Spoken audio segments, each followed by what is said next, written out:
అయితే నైట్ టైంలో కూడా డెలివరీ బాయ్స్ అయితే చాలా కష్టపడుతూ ఉంటారు. సో ఒకసారి అయితే వాళ్ళ కష్టాల గురించి అయితే వాళ్ళతోనే మాట్లాడి వీలైతే వాళ్ళతోని డెలివరీ కూడా చేసేలాగా అయితే ఒకసారి అయితే చూద్దాము. చలో.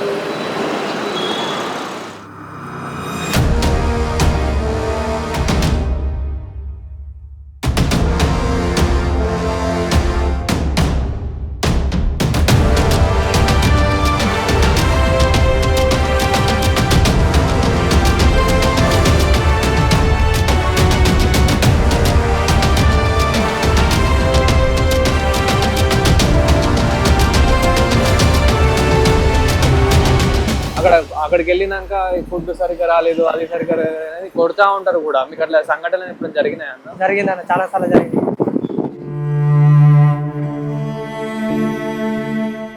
డే అండ్ నైట్ మీరు కొడుతూనే ఉంటారు అంటే డే అండ్ నైట్ మీరు చేస్తూనే ఉంటారు డెలివరీ.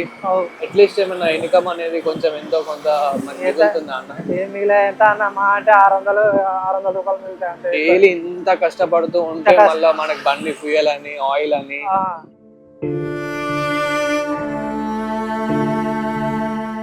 అయితే ఇప్పుడు మీరు దగ్గర ఇంకా ఒక్కొక్కసారి 15-16 అవర్స్ కూడా వర్క్ చేస్తూనే ఉంటారు అన్నమాట.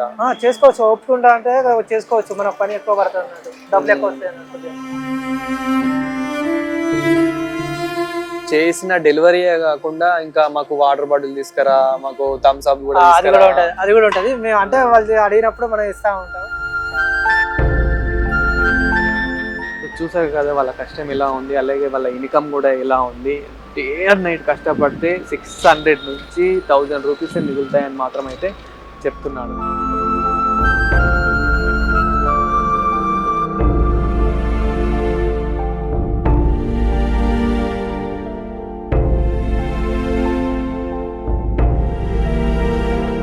నగరం నిద్రపోతున్న వేళ ఈ శనివారం రాత్రి 10:30 తిరిగి ఆదివారం మధ్యాహ్నం 2:30 మీ 6 టీవీలో.